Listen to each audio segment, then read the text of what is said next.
Herkese merhaba arkadaşlar, kanalımıza hoş geldiniz. Uzak şehrin yıldızı olan Ozan Akbaba imkansız aşka inanırım ama hiç başıma gelmedi.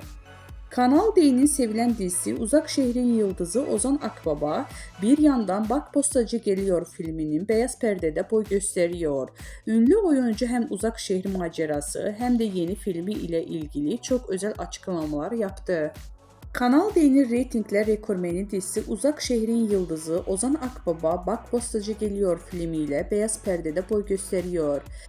Yönetmeni Yüksel Aksu'nun babasının Osman Aksu'nun hayatını anlattığı filminde başarılı oyuncu Akbaba ile projeyi konuştuk.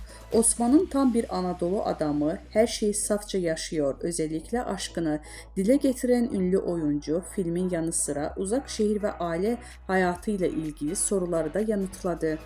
Güzel bir yolculuktu. Senaryo iyiydi, ekip iyiydi, çektiğimiz şehir çok güzeldi. Senaryonun enerjisi de çok iyiydi.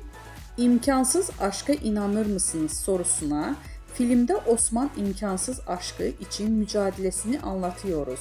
Siz imkansız aşka inanır mısınız sorusuna, inanırım tabii ki. İmkansız aşk var.